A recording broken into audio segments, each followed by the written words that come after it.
선생님이 전화를 하면은 이제 선생님 저도 신호입니다. 또 금방 가겠습니다. 밤에 몇 시분데 알고 보니 집 앞. 빨리빨리 와야 되는데. 제가 안 챙겨, 제가 안 챙기고. 뭐야 지금? 학원 가본다고, 휴가 본다고. 왜 그러는지 모르겠어. 안녕. 오늘 우리는 연립방정식. 앉아. 힘들지? 갔다 오느라.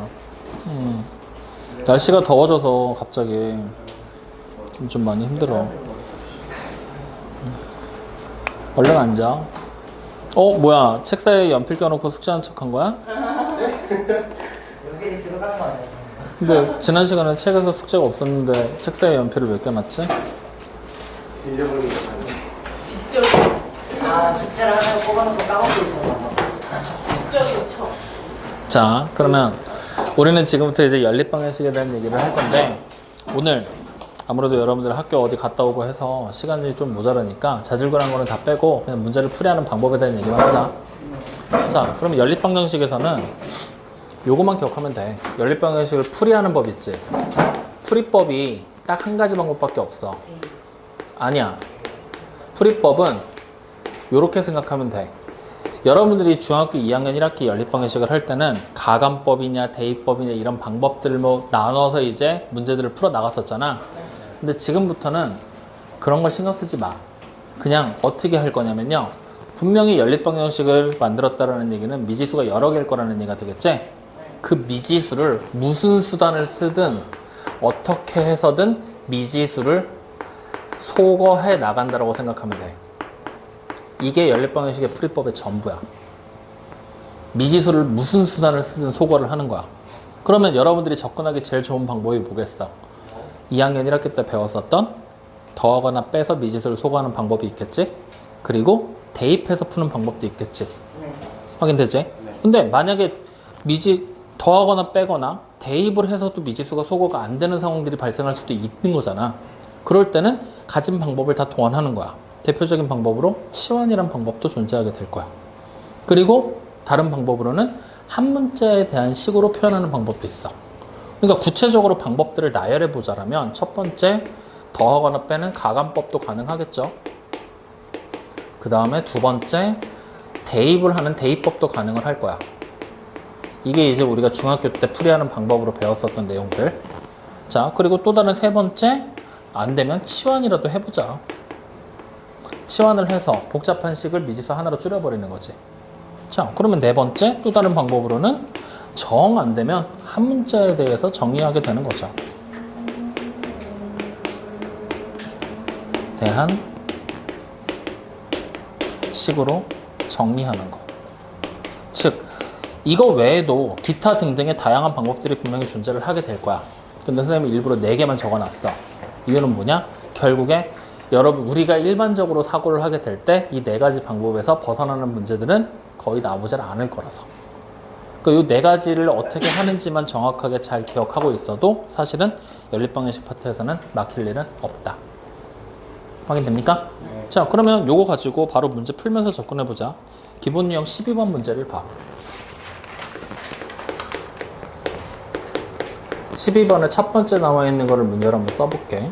자, 신기하게 생겼지? 뭔가 되게 어려워진 것 같은 느낌이 들지 않아? 이렇게 된 식이 하나, 이렇게 된 식이 하나. 요게 2개가 연립이 되어 있는 상태인 거야. 확인됐지? 자, 그러면 우리가 더하거나 빼서 미지수 x나 y를 소거하는 게 가능할까? 불가능하겠지. 이유는 차수가 달라서. 그렇지. 그럼 결국에 우리가 선택할 수 있는 방법은 대입을 하는 거는 가능할 것 같기는 하다. 맞죠? 어떻게 대입을 할 거야? 위에 있는 식을 x는으로 정의를 하는 게 편하겠지? 하면 어떻게 돼? 2y-3이 되지. 그럼 x 대신에 2y-3을 대입하게 되면 미지수 x가 소거된 y에 가는 식이 나와버리게 되겠지?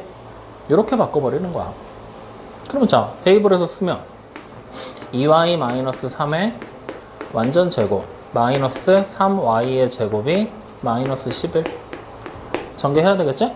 그러면 y의 제곱 마이너스 12y 그 다음 플러스 20은 0이 되겠구만. 인수분해가 돼버리네? 그럼 하면 되잖아. y-2랑 y-10의 곱으로 이렇게 확인돼요? 그랬더니 y 값이 누구랑 누가 나와? 2랑 10이 나와버리지? 그러면 우리는 y가 얼마인지만 구하면 되는 게 아니잖아. 미지수가 분명히 2개였지? x도 구해줘야 돼. 그러면 x 지금부터 구해볼 거야. y가 2일 때 x를 찾으면 되겠지? 얼마야? 1. 10일 때 x를 찾으면 되겠지? 얼마야? 그러면 이번에는 여기 x가 1일 때 y가 2라는 순서쌍이 하나, x가 17일 때 y가 10이라는 순서쌍 하나, 이렇게 나와버리게 되겠죠. 그러니까 2학년 1학기와 구체적인 차이점을 보면 기본적으로 식의 모양이 지금처럼 2차식의 형태들이 자주 등장을 할 거기 때문에 가감법이라는 방법이 많이 효용성이 좀 떨어지는 편이겠지. 아마 대입을 위주로 문제를 풀지 않을까 싶어. 그리고 연립방정식을 우리가 2학년 1학기 때 풀었을 때는 해가 무조건 하나밖에 없었지. 근데 지금은 어때? 식을 풀어놨더니 2개가 나올 수도 있는 거지? 즉 해의 개수가 지금부터는 반드시 하나는 아닐 거라는 얘기야. 그러니까 상황에 따라서 하나가 될 수도 있고 2개가 될 수도 있고 또 상황에 따라서 3개 막 이렇게 나올 수도 있을 것이다. 여러 개가 나올 수도 있다는 얘기지. 확인됩니까? 네. 그래서 이렇게 형태가 나오면 문제를 이렇게 풀어라 라고 정해놓기보다는 여러분들이 동원할 수 있는 모든 방법을 동원해서 미지수를 없앨 거야 라는 방식으로 접근하는 게 앞으로 공부하는 데 조금 더 편할 거야. 처음에 시작이 조금 어렵더라도. 확인됐습니까? 네. 자, 그러면 두 번째 방법으로 가볼까? 두 번째 문제. 자, 두 번째 문제도 여러분들 쓰는 동안 문제 한번 봐봐, 눈으로.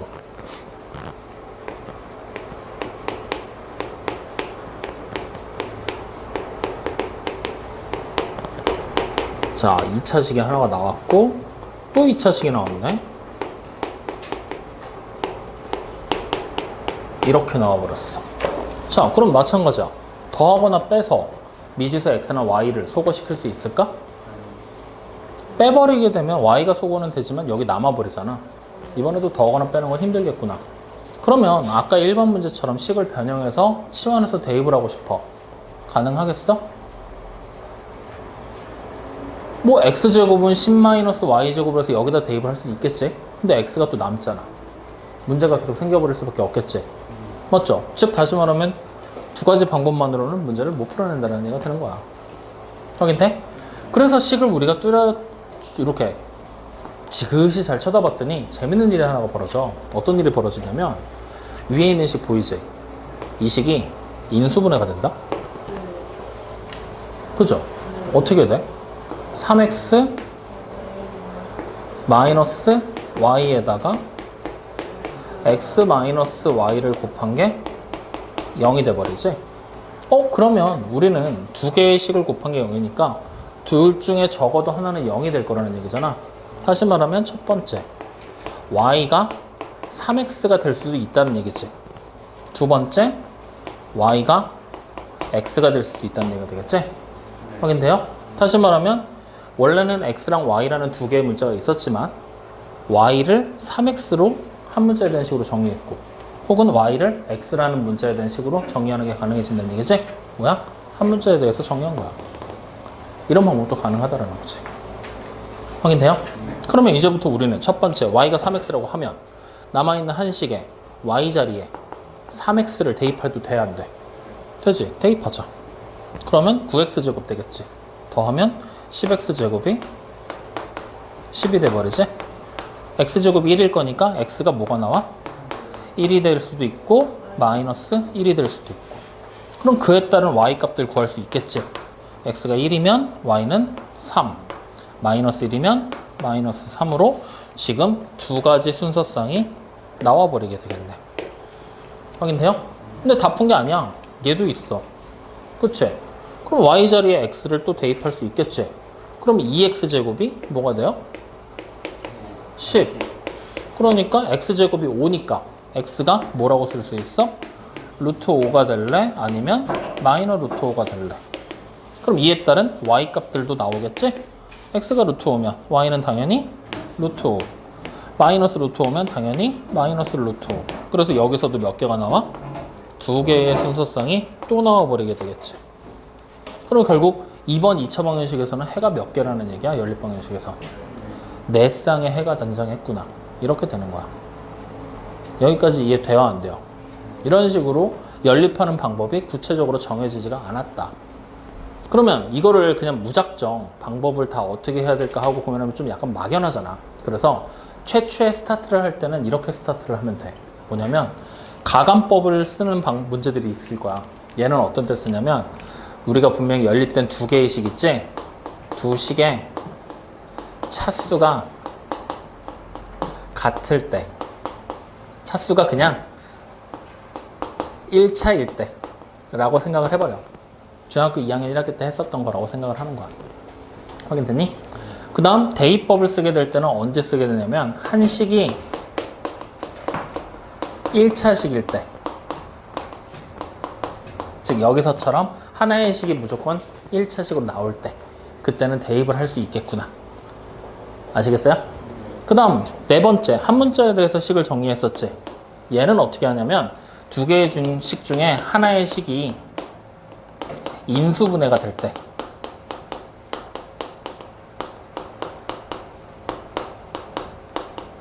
물론 이거보다 더 쉽게 풀 수 있는 방법도 있겠지만 이런 경우를 따라가게 된다면, 지금처럼 방법을 정해놓고 따라가게 된다면 조금 계산이 복잡해지더라도 문제는 무조건 다 풀어낼 수 있어. 확인돼요?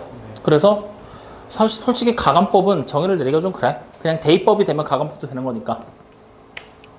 그래서 요거 두 가지 방법만 잘 기억을 해놔. 가감법은 거의 쓸 일 없으니까. 여기까지 확인돼요? 자, 문제 어떻게 푸는지 알겠지? 계속 이제 문제 풀어봐야 된다는 게 피부로 느껴지지 않냐? 여기는 익숙해져야 돼. 그래서 기본 유형 문제를 선생님이 풀기는 했지만 여러분들 계속 반복해서 똑같이 풀어봐. 아시겠죠? 자, 뒤로 한 장 넘길 거야. 어디로 가볼 거냐면 필수 유형 15번으로 가볼 거야. 한참 넘어가죠. 자, 필수 15번을 또 봤더니 뭐가 등장했어? 연립방정식이 또 나왔지? 자, 이번에는 얘는 그러면 어떤 방법을 써야 될지 여러분들이 한번 고민해봐. 문제 적고 시작할 거야.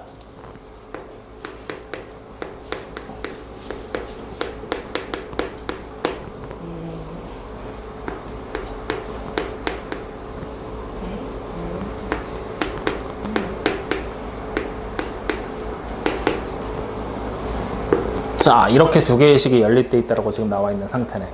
맞죠? 자, 그러면 우리가 조건을 달아놓은 걸 보자. 대입법을 쓰려면 한 식이 1차식이어야 된다고 했는데 1차식이 없지? 못 쓰네. 그 다음에 네 번째, 한 문자에 대해서 정의를 하려면 인수분해가 돼줘야 되는데 인수분해가 지금 돼? 안 돼? 안 되지. 그러면 남은 방법이 뭐가 남았어? 치환을 하는 방법이 하나가 남아있고 아니면 가감법을 쓰거나. 근데 가감법은 당연히 안 되는 게 눈에 보이지 않아? 차수가 다른 항들이 섞여 있으니까 문자를 어떻게든 소거시키는 게 불가능하겠지. 그래서 가감법이 거의 쓰이지 않는 이유가 이거야. 차수가 같은 게 나와서 더하거나 뺐을 때 정리가 되는 것처럼 보이지만 실제로는 정리가 잘 안 되니까. 확인돼요? 그러면 요거 결국 마지막 남은 치환이라는 방법이 있는데 치환을 하려고 딱 봤더니 누구를 치환하고 싶어져?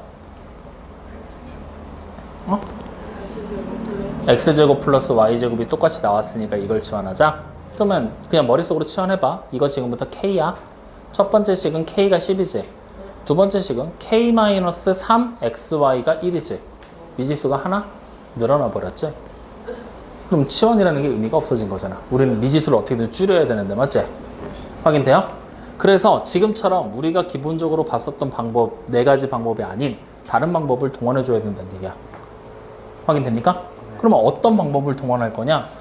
미지수를 소거시키는 건 지금 아무리 봐도 불가능하지. 그래서 여기 보이는 상수 보여 안 보여? 보이지? 이걸 소거시키는 거야. 확인됩니까? 자, 한번 해보자. 상수를 소거시키고 싶어. 그러려면 모든 항에다 뭘 해야 돼? 10을 곱하게 되겠지. 그럼 여기가 마이너스 30이 되고 여기가 10이 돼버리면서 두 식을 가감법을 쓸 수가 있겠네. 맞죠? 밑에 식에서 위의 식을 빼자. 확인돼요? 그러면 몇 x제곱? 그 다음에 마이너스 30xy를 먼저 쓸게. 그 다음 플러스 9y제곱은 0되지. 확인돼요? 자, 인수분해 되게, 이거 약분 되겠지? 어떻게 돼? 3x제곱 10xy 플러스 3y 제곱이 0. 인수분해가 돼버리지? 이렇게도 풀 수 있어. 그러면 인수분해를 하면 3x 마이너스 y랑 x 마이너스 3y를 곱한 게 0이 돼버리지? 그럼 이제 한 문제에 대한 식으로 표현하는 게 가능해지네. 첫 번째 어떤 식을 만들 수 있어? y가 3x라고 생각해도 되겠지. 두 번째 x가 3y라고 생각해도 되겠지. 굳이 y는 이라는 형태를 똑같이 유지하려고 하지 마. 번거롭잖아. 이렇게 쓰면 편할 걸. 맞지? 그러면 첫 번째는 y 대신에 3x를 대입하는 거지.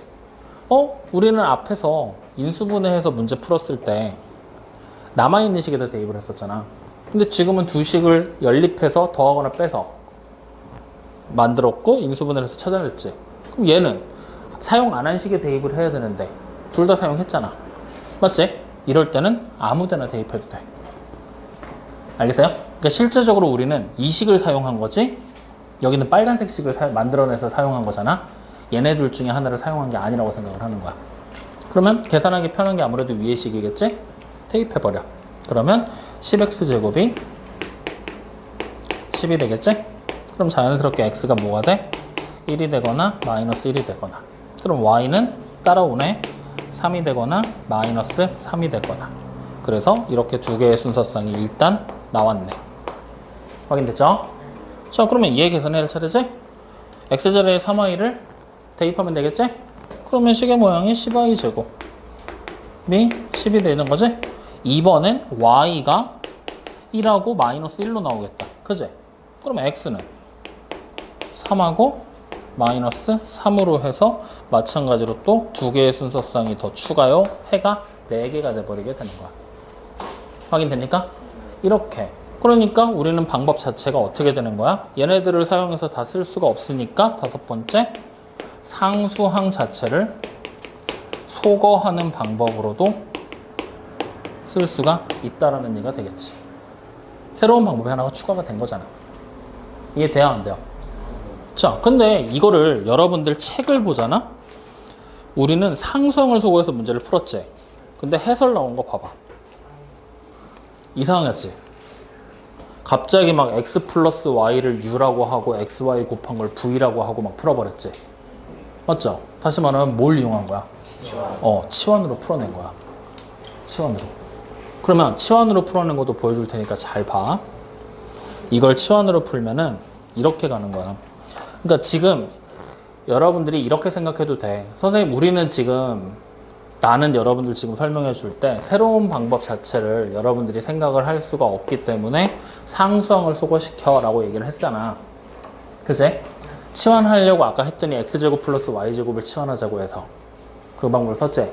근데 그게 아니라 x제곱 플러스 y제곱을 보잖아? 우리가 앞에서 곱셈 공식 했었잖아. 그 변형식이 머릿속에 떠오른다라면 치환이라는 식을 이용할 수도 있다는 얘기야. 이게 어떻게 변형할 수 있어? y에 그렇지. 이게 10이야. 그럼 같은 방법으로 얘도 싹 정리가 가능해지지. x 플러스 y의 완전 제곱 마이너스 5xy가 1로. 그러면 이제 치환할 수 있는 대상이 보이잖아. 누구를 치환할 거야? x 플러스 y를 뭘로 치환해? a로. 그 다음에 xy 곱한 거를 b로 치환해서 식을 다시 써버리는 거지. 그럼 위에부터 써볼까? a의 제곱에 마이너스 2b를 한 게 10. 밑에 있는 식의 모양은 a의 제곱에서 마이너스 5b를 한 게 1. 그럼 이렇게 치환을 해놓고 났더니 가감법이라는 걸 바로 쓸 수가 있겠지? 계산하자. 그냥 빼버릴래. 그럼 a제곱 사라지지. 그럼 뭐가 돼? 3b가 9. 산수 못하는 건 무시할게요. 그럼 b가 얼마야? 3. 그럼 b에다가 3을 대입해서 a값 구할 수 있지. 맞아? 자, b에다 3 대입할 거야. 마이너스 6이지. 이항하면 16 되지. a제곱이 16이지. a가 아니 풀마사가 돼야지. 이렇게. 여기까지 확인됩니까? 야, 그러면 우리는 이제 뭘 할 수 있어? A와 B 값을 알았잖아. 즉 첫 번째 A가 뭐야? X 플러스 Y였지. 그게 4가 되면서 XY를 곱한 게 3이 되는 연립방정식을 풀어서 해를 찾을 수 있겠지. 그리고 두 번째 어떤 걸 찾을 수 있어? X 더하기 Y가 마이너스 4고 XY 곱한 게 3이 되는 연립방정식을 풀어서 찾을 수 있겠지. 이렇게 또 찾는 거야. 어때? 가능은 하겠지만 생각보다 복잡해지지. 아까보다 훨씬 복잡하지. 근데 이렇게도 풀 수 있어. 실제로 근데 여러분들이 상수항을 소거하는 방법 하나만 기억하고 이 방법은 복잡하니까 버리자라고 생각하잖아? 그러면 또 안 되는 게 실제로 시험 문제가 우리 책은 지금 하얀색 식으로 써져 있었잖아. 노란색 식으로 하얀 시험 문제를 줘. 그러면 여기서는 소거가 아니라 치환이라는 방법을 바로 이용을 해서 문제를 풀어야 되겠지? 그래서 이 방법도 푸는 방법 자체를 알아두면 좋은 거야. 확인됩니까? 자, 그럼 마저 계산해서 끝내자. 요거 더하거나 빼는 거 불가능하잖아. 뭐 해야 돼? 한 문제에 대한 식으로 정리해야 되겠지? Y가 뭐야? 4-x지? 대입하는 거야. 그러면 마이너스 x의 제곱에 플러스 4x가 3이 돼버리지. 이 항에서 정리하면 x제곱에 마이너스 4x 플러스 3이 0 돼버리지. 인수분해 빠르게 했다 치고 x가 1이 되거나 3이 되겠지. 그러면 자연스럽게 y는 x가 1일 때 대입하면 3, 3일 때 1이라는 순서쌍이 이렇게 두 종류로 나오게 되겠지. 아까 찾아놓은 거랑 비교해 보자고. 어디? 아이 지웠네? 이렇게 확인됩니까? 자, 그럼 마찬가지 얘도 고치는 거야. 요거 y가 뭐야? 마이너스 x 마이너스 4지? 이번에는 얘를 또 대입하는 거지, y 자리에. 그러면 마이너스 x의 제곱에 마이너스 4x가 3 되겠지? 또 이항하면 x제곱 플러스 4x 플러스 3이 0이 될 것이고 인수분해 했다 치고 x가 마이너스 1이거나 마이너스 3이겠지? 그럼 y는 마이너스 1을 대입하면 마이너스 3 나올 거고 마이너스 3을 대입하면 마이너 1 나올라서 또 다른 순서상 두 종류가 나오게 되는 거죠. 이렇게 확인돼요? 그래서 이 문제 하나는 별표를 좀 쳐놔. 필수 문제 15번은 두 가지 방법으로 선생님이 지금 영상에 기록을 남기고 있는 중이야. 15번 문제 맞지? 그래서 이 두 가지 방법으로 여러분들이 문제를 한 번씩 꼭 다시 풀어봐. 15번 문제는 반복해서 해보는 거 좋은 거야. 여기까지 확인돼요? 안 돼요? 확인되죠? 그러면 결국에 우리는 지금 선생님 우리가 상식적으로 생각할 수 있는 5가지 방법들 있지? 5가지 방법들을 다 사용해서 문제를 풀어본 거야. 상식적으로 생각할 수 있는. 그럼 이 방법을 벗어나는 문제들이 또 있을 수 있을까 없을까? 있어. 그래서 연립방정식 단원은 미지수를 소거한다라는 대전제 하나를 놓고 여러분들이 그동안 공부하면서 배웠었던 모든 지식들을 활용해서 다 사용을 해봐야 되는 거야. 근데 우리가 시험 문제가 그냥 평이하게 등장하잖아? 이 5가지 방법에서 절대 벗어나지는 않아. 이제 시험 문제가 되게 어렵거나 선생님들이 니네가 너무 공부를 안 해서 이번 시험은 100점자가 없게 하겠어. 새로운 문제를 난 만들어낼 거야. 라고 생각을 하고 시작을 하시면 분명히 벗어나는 문제가 나올 수도 있겠지. 그러니까 항상 염두에 두고서 여기 단원은 공부를 해줘야 돼. 여기까지 확인됐어요? 그래서 지금 여러분들 책에 나와 있는 문제들은 연립방정식에 대한 건 요 문제들로 설명이 가능해. 자, 여기까지 확인돼? 그러면 여러분들 지금 책에 나와 있는 거에서 뭘 하나 볼 거냐면 178쪽에 필수 유형 16번 나와 있거든? 보이니? 안 해요. 니네가 해. 니네가 하라고. 아니 활용은 그냥 알아서 해. 뭘 활용 문제를 자꾸 풀어달라 그래. 고등학교 1학년인데 국어가 안 되진 않을 거 아니야. 국어가 안 돼? 죽어. 아, 이러면 안 되지. 한국 사람이 왜 국어를 못해? 해야지. 요거는 여러분들이 직접 해봐. 아시겠죠? 해보고 다음 시간에 뭐 어차피 야, 이렇게 생각하면 되잖아. 어차피 오늘 하나 안 하나 다음 시간에 또 질문할 거잖아. 그러니까 활용은 고민을 좀 해봐. 어차피 우리가 해야 될 거기 때문에. 자, 여기까지 다 확인돼요? 그러면 이제 두 번째 주제로 가자. 두 번째 주제는 간단한 얘기 하나 해볼 거야. 공통근이라고 부르는 걸 한번 얘기해 볼 거야. 공통근. 자, 단어의 뜻을 그냥 생각해 볼래? 집중 안 할래? 내가 뭐라 그랬어? 죽어. 집중해. 집중해. 그러니까 집중해. 공통근이라는 단어의 뜻을 생각해 봐. 무슨 뜻일지 한번 짐작해 봐. 무슨 뜻일까? 공통이라는 단어는 뭐야? 일단 식이 하나 있는 상태에서 공통이라는 단어를 쓰진 않겠지? 식이 여러 개가 있을 거야. 그 식이 공통인 근, 즉 겹치는 근, 같은 근, 이런 식의 의미를 가질 수 있겠지? 그러면 여러분들이 내가 앞에서부터 계속 세뇌하다시피 얘기했던 게 있는데, 방정식에 근이 주어지잖아? 근이 주어지잖아? 그러면 어떻게 생각하라고 그랬어? 그렇지. 근이 주어지는 순간 대입하면 성립한다라고 생각하라고 그랬지? 그 논리를 여기서 똑같이 사용하면 돼. 즉, 공통근이건 근이건 간에 뭔가가 나왔어. 그러면 무조건 뭐라고? 대입하면 성립이야. 확인됐습니까? 그러면 그 내용만 가지고서 필수 유형 17번 문제를 한번 읽어봐. 어떤 식으로 접근을 해야 될까 한번 생각해보자. 2차 방정식이 두 개가 나와버렸어. 보이니? 근데 그 두 개의 식이 뭐라고 얘기를 했어? 오직 하나의 공통근을 가진다라고 얘기를 했지? 맞아요? 그러면 거기다가 밑줄 하나 쳐놓을까? 오직 하나의 공통근. 일단 근이라는 얘기를 가진다라고 얘기를 했으니까 당연히 대입하면 성립하겠지? 근데 그 근이 지금 얼마인지 나왔어, 안 나왔어? 안 나왔지. 그래서 지금처럼 근이 얼마인지 안 나오면 대입할 수 있어, 없어? 없지. 그래서 우리는 강제로 공통으로 겹치는 근을 임의로 정해주는 거야.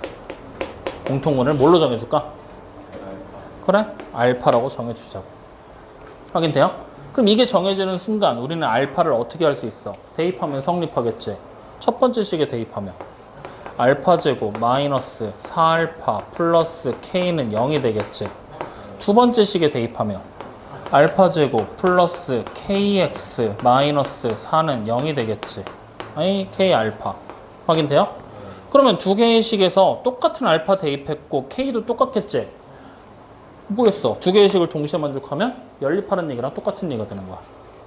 확인됩니까? 즉 공통근 알파를 대입하게 됐을 때 대입하면 성립하지? 그 대입하면 성립한다를 가지고 식 만들었지? 그렇게 해서 만들어진 식을 뭐 하면 되는 거야? 연립하면 된다는 얘기야. 확인됩니까? 즉 다시 말하면 근이라는 단어를 보고 대입하면 성립을 떠올리게 되고요. 앞에 공통이라고 그랬지? 양쪽 다 대입하면 성립하겠지? 공통이라는 단어를 보고 겹치는 걸 찾는 거니까 연립하면 되겠구나. 이 말을 떠올리게 된다는 얘기야. 확인됩니까? 안 됩니까? 그러면 두 개의 식을 지금부터 우리가 연립하자. 어떻게 하는 게 편하겠어? 이거를 인수분해 하자니 불가능할 것 같고, 그렇다고 대입을 하자니 이것도 아닌 것 같아. 맞지? 그렇다고 뭐 한 문자에 대한 식으로 정리하자? 뭐 이것도 이상하고. 상수항을 소거한다? 상수가 k가 돼버리니까 또 상수가 없잖아 또. 소거도 안 되고. 맞죠? 그럼 이럴 때는 우리가 어떻게 하냐면 되냐면 두 개의 식 보이지? 그냥 뺄 거야. 가감법을 써서 뺄 거야. 그러면 그 순간 무슨 일이 벌어져? 알파 제곱이라는 차수가 높은 2차 항이 사라져 버리지? 이 효과를 누리고 빼는 거야. 차수가 높은 것만 없어지면 어떻게든 뭔가를 해볼 수 있지 않을까. 그러면 우리는 지금 밑에 있는 식에서 위의 식을 빼자. 그러면 어떻게 돼? k 플러스 4에다가 알파 곱한 게 나오겠지. 밑에 있는 식에서 위의 식을 빼면 마이너스 4 마이너스 k지. 그럼 마이너스로 묶어버리면 k 플러스 4가 0이 돼버리지. 맞아? 뭐 할 수 있어? 공통인수 괄호묶기가 가능하잖아. 인수분해가 되지 무슨 치환이냐. k 플러스 4로 묶어버리면 되잖아. 이렇게 이렇게. 확인돼요? 이렇게 접근이 되는 거지. 그러니까 봐봐. 방금 또 5가지 방법이라고 가르쳐줬는데 연립할 수 있는 또 다른 수단이 나와버렸지. 그러니까 정의를 내리는 게 의미가 없다는 얘기가 이것 때문이야. 확인돼요? 자, 그럼 여기까지 왔어. 그럼 여기서부터 우리가 알 수 있는 사실 첫 번째 뭐야? k가 마이너스 4가 돼도 되지. 두 번째 알파가 얼마여도 돼? 1이어도 돼. 확인돼요? 그러면 K가 마이너스 4라고 해버리게 되면 주어진 두 식을 우리는 이렇게 쓸 수가 있다는 얘기지. x의 제곱에다가 마이너스 4x 마이너스 4는 0이라는 식이 하나고 또 다른 식이 x의 제곱에다가 마이너스 4x 마이너스 4는 0이라는 식이 돼버리게 되겠지? 두 식이 같아 달라? 똑같지? 이렇게 돼버리면 공통근이 몇 개겠어? 겁나 많아지겠지. 똑같은 그래프를 그릴 거니까. 맞아요, 아니에요? 그러면 공통근이 원래 몇 개였어? 그러면 한 개라는 조건을 만족해? 그러니까 k가 마이너스 4는 안 되겠구나.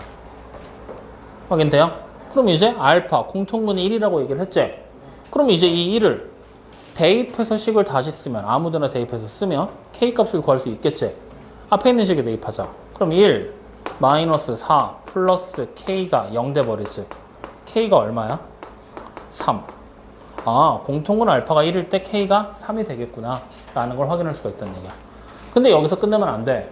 왜? 아까 앞에서 봐. k 값을 우리가 구해놨더니 공통근이 겁나 많이 나오는 경우가 발생할 수도 있었겠지.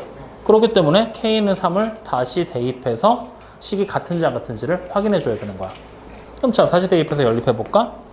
x의 제곱에 마이너스 4x 플러스 3은 0이라는 식이 되겠지? 그 다음 x의 제곱에 플러스 3x 마이너스 4는 0이라는 식이 되겠지. 같아 달라? 다르게 생겼지. 아, 그러면 여기는 공통근이 무수히 많지 않겠구나. 하나가 나오겠구나. 그러니까 우리는 지금부터 이렇게 생각하면 되겠다. 알파가 공통근이 1일 때 k 값이 3이 돼야 공통근이 오직 하나가 되겠구나 라고 문제를 풀게 되는 거야. 이런 식으로도 응용이 된다는 얘기야. 확인돼요? 확인돼요? 여기서 이제 여기를 빼서 인수분해 해내는 요 과정이 또 신박하게 또 처음 보는 과정이지? 요거를 또 기억을 해줘야 돼. 요렇게도 할 수 있구나. 여기까지 확인됩니까? 네, 여기까지가 공통근에 대한 얘기. 그러면 우리 공통근에 대한 건 한 문제를 더 풀어보고 갈 거거든? 어디로 갈 거냐면 179쪽에 보면은 밑에 32번 문제 보이지? 문제 한번 읽어볼래? x제곱 마이너스 px 플러스 q는 0의 두근이 알파 베타. x제곱 마이너스 qx 플러스 p는 0의 두근이 알파 감마. 맞죠? 그럼 여기까지 식을 딱 보니까 두 식에 알파라는 근이 둘 다 들어가 있지. 다시 말하면 거기 선생님이 지금 방금 읽은 데 있잖아. 처음부터 해서 두근이 알파 감마일 때까지 밑줄 하나 쳐놓고 그 내용이 무슨 내용이라는 얘기야? 두 식의 공통근이 오직 하나라는 얘기랑 같은 얘기가 되겠지. 지금처럼 아까 필수 유형 17번처럼 문제에서 공통근을 오직 하나 가진다라고 주어질 수도 있겠지만 이렇게 식으로 설명하는 경우들도 있을 수 있다라는 얘기야. 확인돼요? 이해돼? 그래서 공통근이 이렇게 하나가 나올 수도 있겠구나. 그러면 얘 문제 푸는 방법 어떻게 가져가면 되겠어? 지금하고 똑같이 가면 되겠지? 맞아? 근데 차이점은 뭐야? 위에 있었던 문제에서는 K라는 숫자 하나만 몰랐다라면 이번에는 PQ 다 모르게 되는 거잖아. 맞지? 그지? 딱 그 차이야. 그러면 문제 푸는 방법이 달라질까? 안 달라져. 똑같이 가면 돼. 그래서 우리는 지금부터 여기서 해보자. 32번.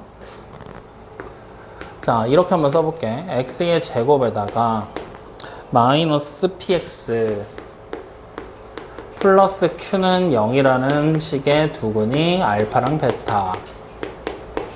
그 다음에 다시 x의 제곱에 마이너스 qx 플러스 p는 0이라는 식의 두근이 알파랑 감마. 이렇게 나오게 되겠지?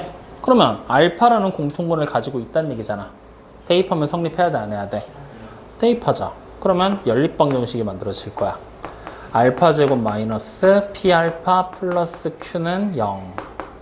다시 알파의 제곱에 마이너스 Q알파 플러스 P는 0. 그죠?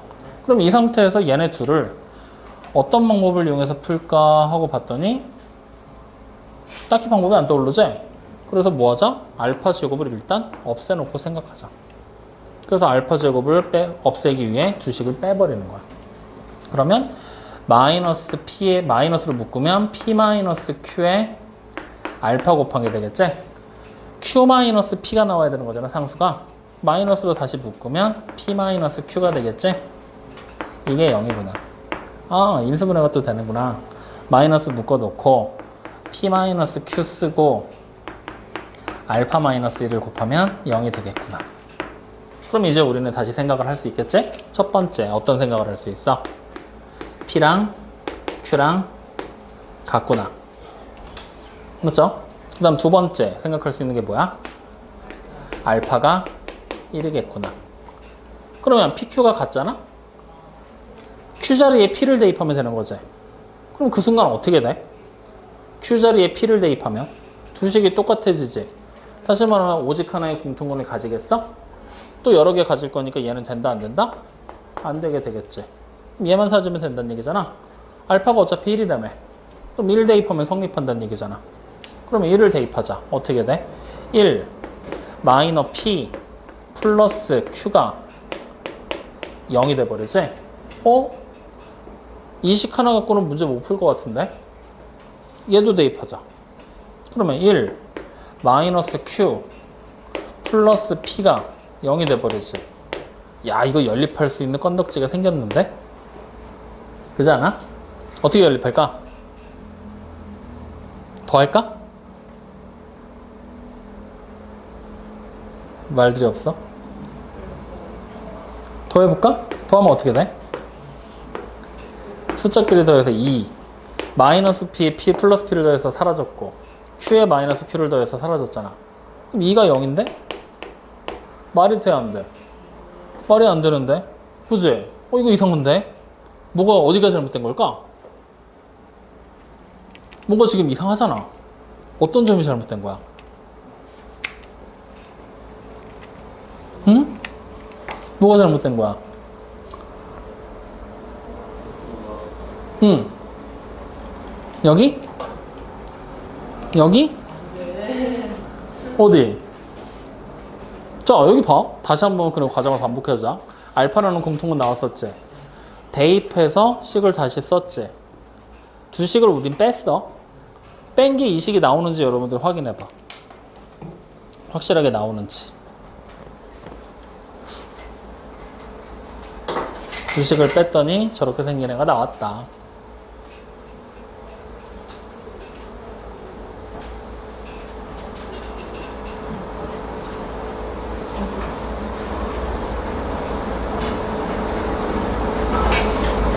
여기까지 나오지? 나오지? 근데 얘를 인수분해 하면 이게 나오는지 확인해봐. 나와 안 나와? 우리 마이너스 부호를 여기서 묶어서 나갔지? 여기 플러스 됐어야 돼. 아무도 말을 안 했어. 그럼 알파가 얼마로 바뀌어? 그러면 식을 정리하자. 알파 자리에 마이너스 1 대입할 거야. 그러면 여기가 플러스가 돼야 되겠지? 여기도 플러스 돼야 되겠지? 두 식이 똑같으니까 연립하는 게 의미가 없어진 거지. 확인돼요? 어쨌든 여기까지 그럼 온 거야. 자, 여기까지 왔어. 확인되지? 그럼 그 다음에 어떻게 해야 될까? 야이씨. 그렇지. 문자가 여러 개잖아. 그럼 분명히 식을 하나 더 만들 수만 있으면 연립을 해서 PQ 값을 찾을 수 있을 텐데 우리는 마이너스 1을 위의 식에 대입해도 이 식이 나올 거고 밑에 식에 대입해도 이 식이 나와버리니까 연립이 불가능하잖아. 그러니까 뭐 해야 돼? 한 문자에 대해서 정리해야지. 즉 P가 뭐야? Q라고 하자. Q가 쓰기 더 귀찮으니까 Q는 마이너스 P 마이너스 1이 되는 거지. 이걸 식에 대입하고 식에 대입해서 근을 찾는 거야. 여기까지 확인됩니까? 확인돼요? 자, 그러면 여러분들이 생각해봐. 이걸 대입하고 나잖아? 다시 인수분해를 또 해야 된다는 얘기지. 귀찮아 안 귀찮아? 귀찮지? 근각에서 관계 쓰면 되잖아. 그럼. 여기 지금 보이는 근에서 알파가 뭐야? 마이너스 1이라는 거 우리 알았지? 마이너스 1에다 또 다른 근, 여기도 마찬가지로 알파가 마이너스 1에다가 또 다른 근이잖아? 그러면 근각에서 관계 쓰자. 두 근의 합을 만들 거야. 위의 식에서. 그러면 두 근의 합이 뭐야? 베타 마이너스 1이지. 그걸 여기서 뭐라고 찾을 수 있어? P. 확인? 자, 다시 두근의 합을 만들 거야. 그럼 뭐야? 감마 마이너스 1이 되겠지. 이게 뭐야? Q. 그래, 이렇게. 확인돼요?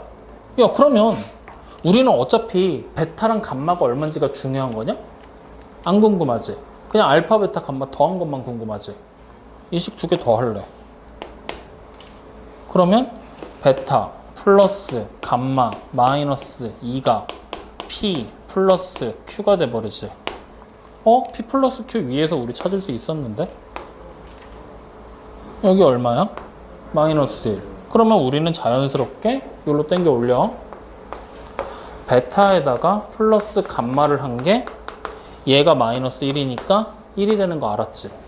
아까 알파가 얼마랬어? 마이너스 1이 됐잖아. 그러면 알파, 베타, 감마 더한 게 얼마야? 이렇게 찾아볼 수가 있겠지.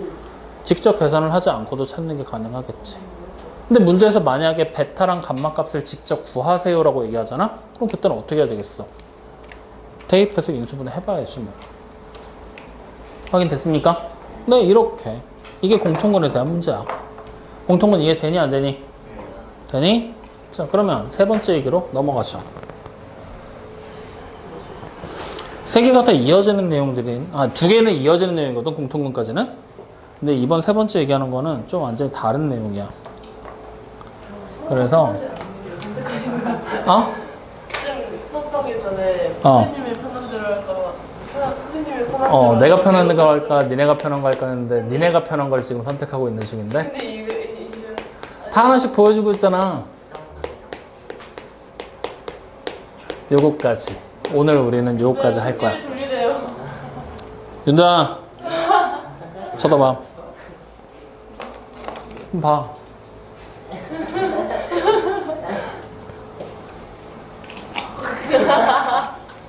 나 봤어. 무서운 표정이 나왔어. 자, 그래서 부정방정식에 대한 얘기까지 정리를 하자, 오늘. 부정방정식은 뭐냐면, 쉽게 얘기해 줄게. 우리가 지금까지 연립방정식 풀잖아? 미지수 개수가 식 하나에 두 개가 나왔어. 그럼 식이 몇 개 필요해? 최소 두 개는 있어야지만 두 개를 연립해서 미지수를 소거했지. 만약에 미지수가 세 개가 있었다면 식이 몇 개가 필요했겠니? 세 개가 있어야 되겠지. 즉 다시 말하면 부정방정식의 형태는 일반적으로 이렇게 얘기를 해. 미지수로 등장하는 그 미지수의 개수 있지? 그 미지수의 개수가 식의 개수보다 많을 때야. 이런 형태를 전부 다 부정방정식이다 라고 생각하면 돼. 그러면 여러분들이 이거를 중학교 2학년 1학기 때 학교에서 원래 다루고 넘어가거든? 무슨 얘기를 하냐면 예를 들어보자고. 이렇게 2x 마이너스 3y는 5라고 썼어. xy를 만족하는 순서상 찾으래. 몇 개야? 겁나 많지. 맞죠? 그럼 지금 딱 보잖아? 식은 하나지. 미지수는 xy 두 개지. 이런 경우가 돼버리는 게 부정방정식이거든? 원래 일반적으로 지금처럼 미지수의 개수가 식의 개수보다 많아지잖아? 해가 무수히 많아. 조건을 만족하면 아무 숫자나 대입해도 된다라는 얘기니까. 맞아요, 아니에요? 그래서 우리는 어떻게 했느냐? 이런 조건을 가지고 있는 애들에다가 추가로 식이 아닌 조건을 하나 추가해서 결과적으로 해의 개수를 유한계로 만들었어.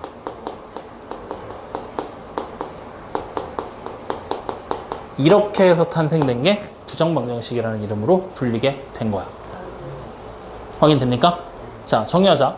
해가 무수히 많았던 애들에다가 원래는 식이 하나 더 있으면 해를 딱 이쁘게 구할 수 있었지. 그게 바로 연립방정식이니까.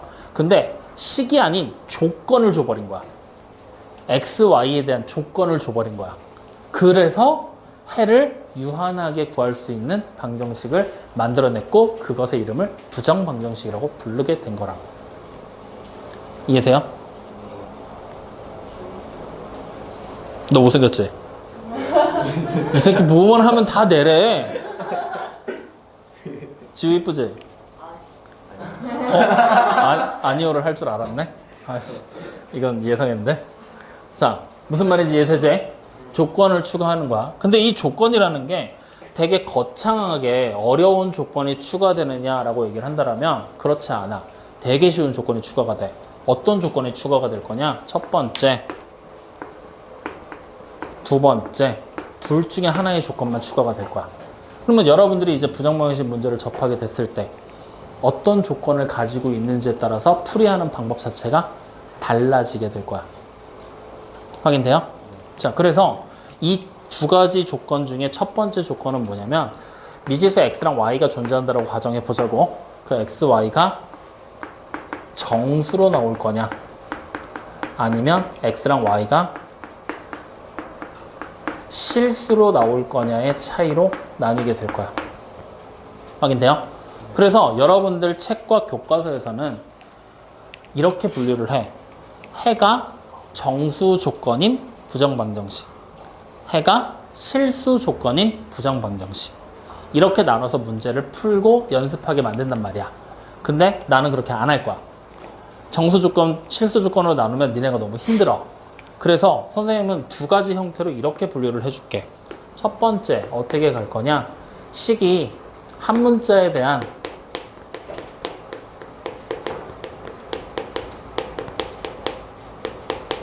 일차 식의 형태를 가질 때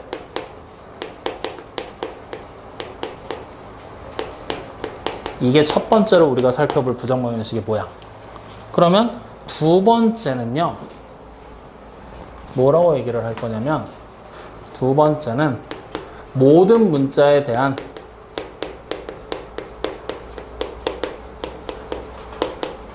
누가 이렇게 자꾸 부스럭부스럭거려? 2차식의 형태일 때 이렇게 두 가지 형태로 나눠서 구분을 할 거야. 그러니까 여러분들이 편하게 보는 방법은 그냥 이렇게 생각하면 돼. x랑 y라는 두 개의 문자가 주어졌을 때 x를 기준으로 잡아놓고 식 전체를 쭉 봤더니 얘가 x에 관해 1차식이야. 이거야. 식 전체를 보고 얘가 x에 관해 2차식이야. 이렇게 풀면 되는 거야. 정수 조건, 실수 조건은 나중에 답 구할 때는 생각하자고. 그냥 식의 모양만 딱 눈으로 보는 거야, 일단. 확인됩니까? 그래서 두 가지가 나왔을 때 문제를 풀어내는 방법. 첫 번째, 1차식으로 나왔지? 이러면 그냥 뒤도 돌아보지 말고 뭐 하냐면요.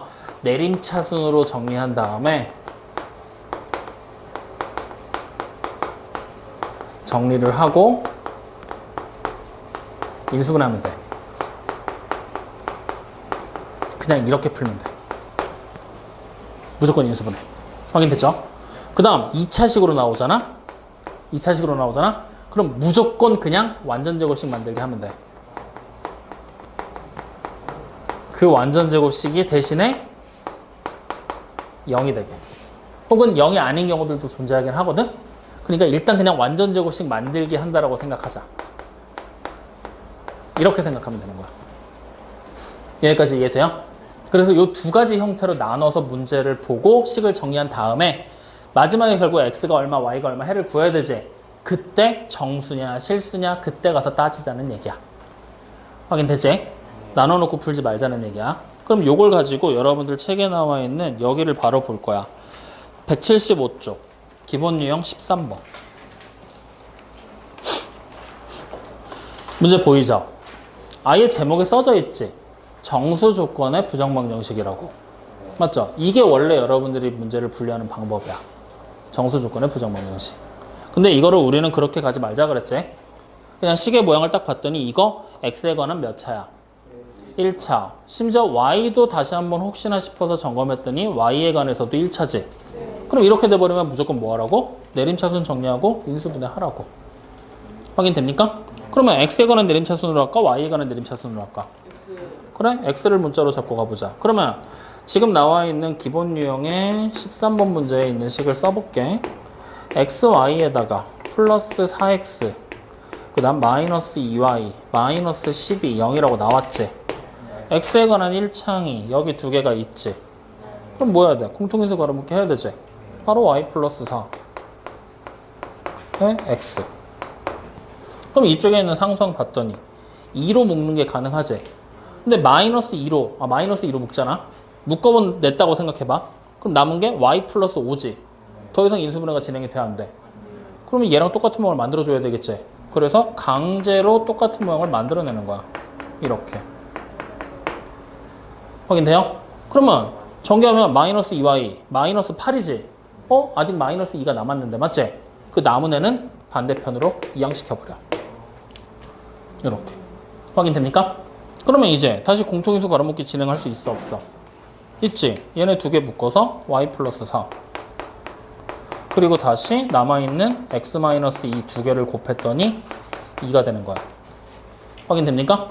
이렇게 그냥 정리해버리고 그 다음에 문제 조건 따질 거야. 그러면 이렇게 정리하면 잘 봐요, 여러분들. 결국에 x, y에 숫자 들어갈 거잖아. 그러면 여기 계산하면 뭔가 숫자 하나 나오겠지. 여기도 뭔가 계산하면 숫자 하나 나오겠지. 다시 말하면 뭔가 계산하면 나오는 두 개의 숫자를 곱해서 2가 되게 만들란 얘기야. 확인돼요? 그럼 여러분들이 생각해봐. 곱해서 2 되는 숫자 종류가 몇 개야? 겁나 많지. 1 곱하기 2도 되지만 2분의 1 곱하기 4도 돼. 3분의 1 곱하기 6도 되고. 맞죠? 그러니까 이렇게만 냅뒀다라면, 조건이 아무것도 없다라면 x, y가 될 수 있는 순서상은 무수히 많은 경우가 돼버릴 거란 말이야. 그렇기 때문에 문제에서는 분명히 조건을 주겠지. 이제 찾는 거야. 뭐라고 나와 있어? 두 개의 정수라고 나왔지. 다시 말하면 정수라는 조건이 나온 순간 y 플러스 4는 정수지. x 마이너스 2도 정수지. 정수 두 개 곱해서 2 되는 것만 찾으면 되는 거야. 그럼 누구 곱하기 누구야? 2 곱하기 1 되지. 1 곱하기 2 되지. 끝인가? 마이너스 1 곱하기 마이너스 2도 되고 마이너스 2 곱하기 마이너스 1도 되지. 더 있어? 없지. 다시 말하면 x, y가 될 수 있는 순서상이 4종류로 바뀌어버린 거지. 확인돼요? 하나씩 계산하자. x에서 2 뺀 게 첫 번째 경우야. 2 뺀 게 1이래. x 얼마여야 돼? 3. y에다 4 더한 게 2여야 되는 거지? y가 마이너스 2. 이렇게 하나. 두 번째 거 따라가는 거야. x가 얼마? y는 얼마? 그렇지. 세 번째 거 따라가는 거야. x가 얼마? 0. y가 얼마? 이렇게. 자, 네 번째 거 따라가는 거야. x가 얼마? y가 얼마? 그래, 이렇게. 이렇게 해가 4개가 나와버리는 거야. 그러니까 조건을 가지고서 이 식을 어떻게 해야 될까? 이 조건을 만족하려면 뭘 해야 될까를 생각하지 말고 식을 딱 봤는데 1차야. 일단 인수분해부터 하자. 생각하는 거야. 그리고 풀어놨어. 조건 찾자. 무슨 조건 가지고 있을까? 거꾸로 가자는 얘기야. 그러니까 원래는 조건에 따라서 문제를 푸는 방법이 조금씩 달라지긴 하거든. 근데 굳이 그럴 필요가 있냐는 거지. 어찌됐건 결국에는 인수분해 할 건데. 확인되셨죠? 이렇게 가는 거야. 이해돼요? 안 돼요? 돼요? 자, 그러면 뒤로 한 장을 한 장이 아니라 많이 넘어가. 제일 끝까지 오시면 돼요. 180쪽. 필수 유형 18번. 80. 네. 자, 필수 18번. 이름 뭐라고 나와 있어? 그렇지. 이번엔 실수 조건이라고 나와 있어. 맞지? 근데 우리는 실수 조건이란 말 아직은 필요 없지. 식만 보면 되는 거야. 식을 봤더니 x에 관한 몇 차야? 2차. y에 관한 몇 차야? 그렇지. 지금처럼 2차와 2차로 나와 있어. 맞지? 그럼 우리 뭐 하면 된다고? 완전 제곱식 만들기 하면 된다고. 확인됩니까? 그러면 이제 생각을 해봐. x제곱 있고 마이너스 4xy 있고 플러스 5y 제곱이 있고 다시 플러스 2x 마이너스 8y 플러스 5는 0이다라고 돼 있는데 이걸 가지고 완전 제곱식을 만들어내야 된다고 했잖아. 맞아, 아니야? 어떻게 해야 완전 제곱식을 만들 수 있을까? 일단 x제곱이랑 마이너스 4xy 두 개를 묶어서 완전 제곱식을 만들 수 있겠지. 근데 2x라는 녀석까지 포함해서 만들려면 x제곱이 하나가 더 있어야 되는 거거든? 근데 지금 있어, 없어? 없지. 그럼 이거를 x제곱을 쪼개서 뭐 2분의 1 x제곱, 2분의 1 x제곱 쪼개서 양쪽에 하나씩 주면서 완전 제곱식을 얼마나 만들어 내줘야 되는데 가능하겠니? 불가능하겠지. 그래서 이 완전 제곱식 만들기 역시 스타트는 뭘로 끊냐면 그냥 내림차순으로 정리해버리면 돼. 그러면 내림차순 정리하면 한 문자에 대한 내림차순 쭉 정리했다고 생각해봐. 걔가 완전 제곱식이 된다는 얘기는 그럼 뭘 떠올리면 되는 거야? 판별식이 0을 떠올리면 되잖아. 확인돼요? 그렇게 연결을 지어버리는 거야. 이해돼요? 안 돼요? 자, 그러면 지금부터 내림차순, x에 관한 내림차순으로 가보자. 그럼 2창이 x제곱 하나가 있지? 자, 1창 찾을 거야. 뭐뭐뭐 있어? 마이너스 4xy랑 플러스 2x 있지? 그러면 아싸리 마이너스 2로 묶자. 그러면 2y가 남고 플러스 마이너스 1이 남으면서 x가 곱해지면 되겠지? 이렇게 1창이 만들어질 거 아니야. 맞아요, 아니에요? 그럼 이제 나머지 상수항은 x가 없는 애들이니까 5y의 제곱 마이너스 8y 플러스 5는 0이다. 이렇게 쓸 수가 있겠죠. 자, 여기까지. 확인되십니까? 안 되십니까? 확인됩니까? 그러면 이제 여기서 만약에 우리 이거 여기까지 해놓고 인수분해하는 거 해봤어? 안 해봤어? 한 문자에 대한 내림차순 중에서 인수분해하는 거 해봤잖아. 여기 상수가 인수분해가 되면 인수분해해서 x자로 또 풀어버렸었잖아. 근데 지금은 굳이 그런 거 할 필요 있을까 없을까? 없어. 얘가 무조건 뭐라고 했어? 완전제곱식이라고 얘기를 했잖아.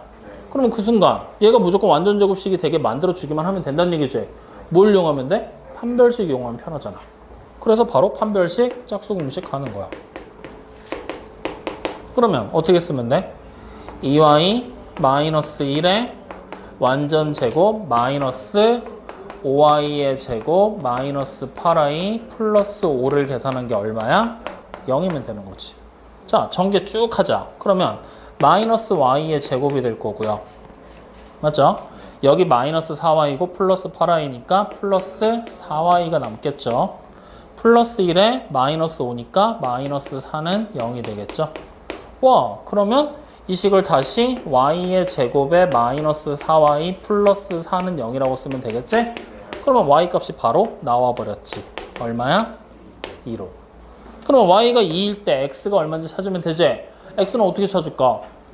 대입해야지. 확인돼요?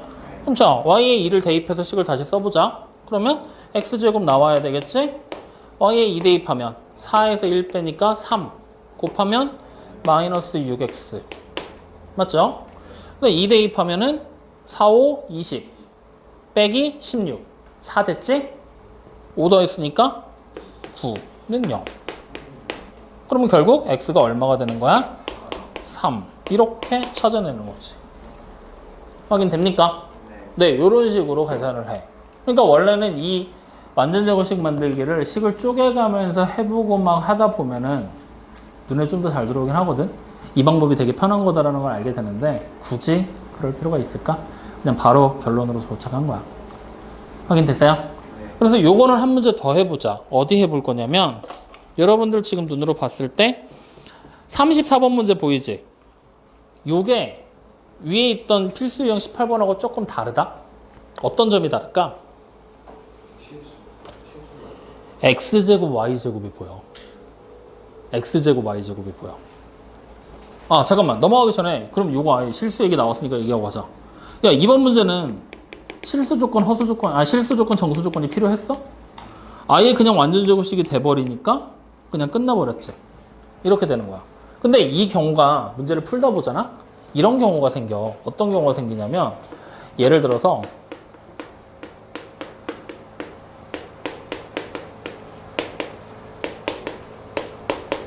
이렇게 됐다고 쳐봐.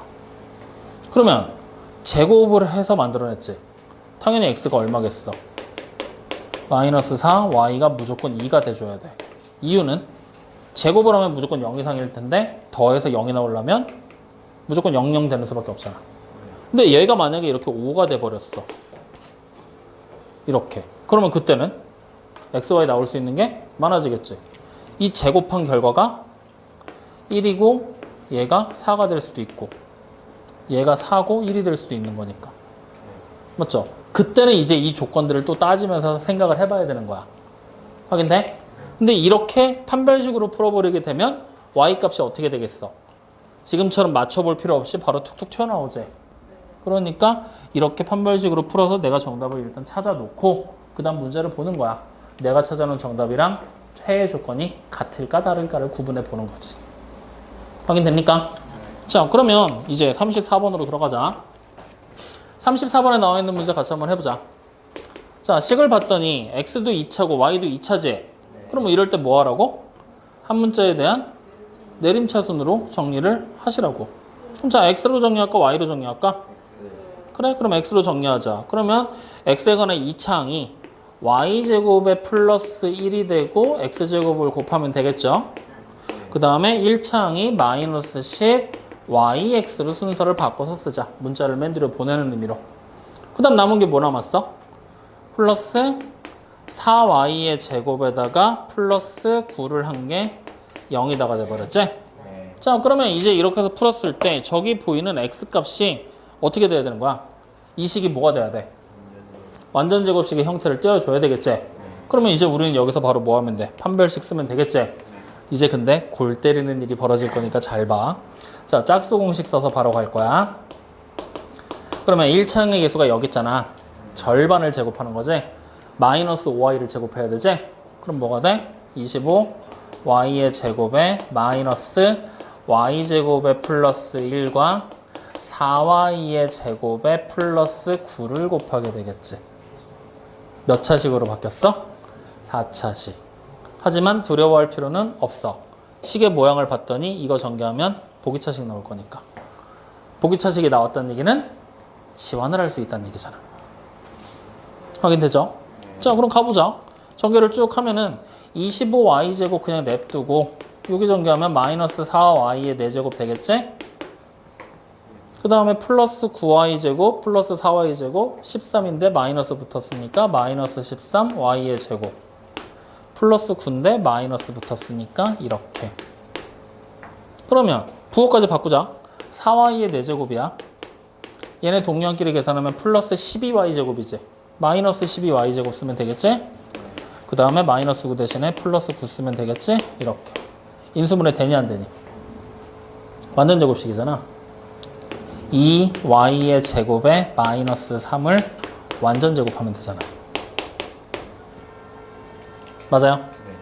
그러면 이제 우리는 바로 위에다 땡겨 쓰자. y가 얼마가 되는 거야? 제곱한 게 2분의 3이구나. 확인돼요? 이렇게 찾아내는 거지. 그럼 이제 y제곱에 뭐 할 수 있어? 2분의 3 대입할 수 있지. 자, 대입해서 식을 다시 써보자. 그러면 어떻게 되겠어? 힘든 척 하지 마. 계산 내가 혼자 다 하는데 왜 니들이 힘들어가지고 고개를 숙였다 들었다 해. 2분의 5 x의 제곱. 맞죠? 그리고 문제가 있네. 여기는 y네. 맞지? 맞지? 그럼 일단 무시. 마이너스 10 yx 일단 쓰자. 그 다음 y제곱이 2분의 3이었으니까 대입하면 6. 거기다 9를 더할 거잖아. 그러면 15는 0. 확인돼요? 5로 나누고 일단 2를 다 곱해서 분모까지 없애자. 그러면 x제곱에 마이너스 4 yx 플러스 6은 0이지. 이제 y만 해결하면 되지. 어떻게 찾으면 돼? y제곱이 2분의 3이면 y는 당연히 뭐겠어? 플러스 마이너스 2분의 루트 6이잖아. 대입하면 되지. 확인돼요? 그럼 첫 번째로 나오는 식의 모양이 어떻게 되겠어? x의 제곱 마이너스 플러스 먼저 따라갈 거야. 그러면 마이너스 2루트 6 x 플러스 6은 0. 근해공식 써서 찾으면 되지. 근데 이거 이렇게 풀어도 돼. 완전 제곱식이거든. 이거잖아. 맞죠? 그러니까 x가 뭐야? 루트 6. 그럼 자, 두 번째. 이번엔 마이너스 따라갈 거야. 그러면 x제곱 플러스 2루트 6 x 플러스 6은 0이지? 굳이 바꿀 필요 없지? x가 바로 뭐야? 마이너 루트 6이잖아. 확인돼요? 그럼 x가 얘잖아? x제곱이 얼마니? 얘면 6. 즉 x가 뭐가 되든 상관없이 무조건 x제곱이 얼마라는 걸 알아? 6인 걸 알아낼 수가 있겠죠? 그럼 문제에서 뭐 구하래? x제곱 플러스 2y제곱 찾으라고 그랬지? 6에다가 3 더하면 되는 거지? 정답 얼마야? 9. 이렇게 가는 거야. 그러니까 차수가 올라갔다고 해서 문제 푸는 방법이 달라지지 않았지. 그걸 보여주고 싶었던 거야. 달라지지 않잖아. 그러니까 뭐 하라고? 1차로 나오잖아? 인수분해 하라고. 2차로 나오잖아? 완전 제곱식을 만들어야 되는데 우리가 강제로 만드는 거 힘드니 내림차순 정리한 다음에 판별식 쓰자고. 완전 제곱식이 된다라는 얘기는 뭐라는 얘기야? 판별식이 0이라는 얘기가 똑같을 거니까. 확인됩니까? 부정방정식에 대한 풀이는 이렇게 나눠진다라고 생각하시면 됩니다. 여기까지 이해돼요? 안 돼요? 저 믿어도 됩니까? 확실합니까? 정말입니까? 솔직히 말해봐. 이해돼? 이해돼? 자, 그러면 요거 한 가지만 마저 얘기하고 오늘 마칠 거야. 자, 뭐냐면 180쪽에 여러분들 필수형 18번 문제에 해설 보잖아. 다른 풀이라고 나와 있어. 거기 한번 좀 봐봐. 선생님이 얘기한 거랑 좀 다르거든. 잘 봐야 돼. 주어진 방정식의 좌변을 x에 대한 내림차순으로 정리하면 하고서 식이 쭉 나온다라고 나와 있지. 그 다음 줄이 중요해. x가 실수이므로 x에 대한 2차 방정식이 실근을 가져야 된다. 그래서 판별식을 d라 하면 d가 0보다 이상이라고 나오지. 맞지? 차이점이 뭔지 알겠지? 원래는 이렇게 푸는 게 맞아. 지금 문제에서 실수라고 했잖아. 실수근이라고 해. 실수 xy를 찾으라 그랬잖아. 정수 xy도 마찬가지로 실수 xy랑 똑같은 얘기야. 원래대로는 판별식을 뭘로 써줘야 돼? 0보다 이상이어야 된다는 얘기잖아. 맞지? 그러니까 원래 실제 문제풀이는 어떤 식으로 진행이 돼야 되냐면 여기 보는 판별식 만들었지? 얘가 0보다 이상이야. 확인돼요? 그래서 식을 정리해서 이렇게 나왔지? 얘가 0보다 이상이 되는 거야. 확인됐니? 그럼 요거를 정리 다 해서 우리 마이너스 부호를 다 곱했던 거잖아. 그럼 이쪽이 뭐가 돼야 돼? 0보다 이하가 돼야 되는 거야. 확인돼요? 그럼 결국 y제곱 마이너스 4y 플러스 4가 0보다 이하가 돼. y 마이너스 2의 완전 제곱이 0보다 이하가 된다는 얘기지. 제곱하면 무조건 0 이상이잖아. 다시 말하면 무조건 0이 나올 수밖에 없겠지. 그래서 y가 2야. 그럼 결과적으로 따지고 보면 뭐야? 그냥 0이라고 놓고 문제 풀면서 따라가도 된다는 얘기지. 일단 익숙해질 때까지는 내가 가르쳐준 대로 해. 알겠죠? 그리고 여러분들이 이제 고등학교 올라가서 내신 보기 직전에 요것만 수정하면 돼. 풀이 과정 자체에서. 요 내용으로만.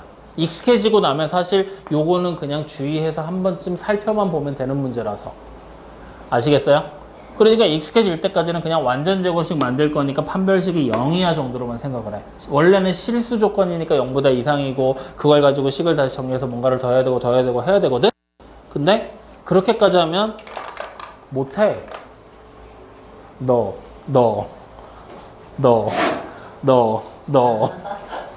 이쁘다고 너네들.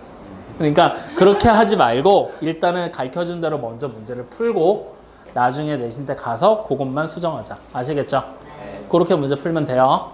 자, 그래서 오늘 부정방정식까지 해서 문제들 싹 다 풀었는데 나 필수 유형 16번만 안 풀어봤거든? 활용은 자존심상 내가 못하겠다. 국어가 되면 누구나 할 수 있는 건데 굳이 내가 해야 되나라는 생각이 좀 드네. 너네 한국 사람들 아니야? 한국 사람들 맞지? 자, 그래서 마지막으로 이 얘기만 하고 마칠게요. 필수형 16번 문제 지금처럼 이렇게 나와 있지. 원래는 제일 좋은 방법은 그림을 좌표평면에 올리는 건데 니네가 그걸 힘들어 할 거야. 그러니까 이렇게 풀어. 어떻게 푸냐면 문제를 끝까지 쭉 읽잖아? 뭘 구하라고 시키니? 문제마다 다르겠지? 근데 지금 필수 유형 16번 문제에서는 처음 땅의 가로의 길이 구하라고 그랬지? 무조건 구하라고 하는 거야, x야. 알겠니? 근데 문제에서 시키는 대로 계산을 하려고 봤더니 뭔가 하나가 더 필요하잖아? 그럼 그때 더 필요한 애가 y야. 알겠니? 그냥 이렇게 접근을 해서 식을 만드는 연습을 해봐. 알겠어요? 그래서 식을 만들어서 문제를 푸는 거다. 이해되니? 자, 왜?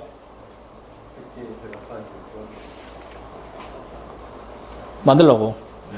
만들어 오라고. 확인됐습니까? 자, 그래서 오늘 숙제는 우리가 어디까지 할 거냐? 180쪽까지 할 겁니다. 문제 숫자 얼마 안 돼요. 기본 유형 12번부터 출발할 거니까 숙제 제대로 해가지고 오세요. 아시겠죠? 확인? 여기까지 합시다.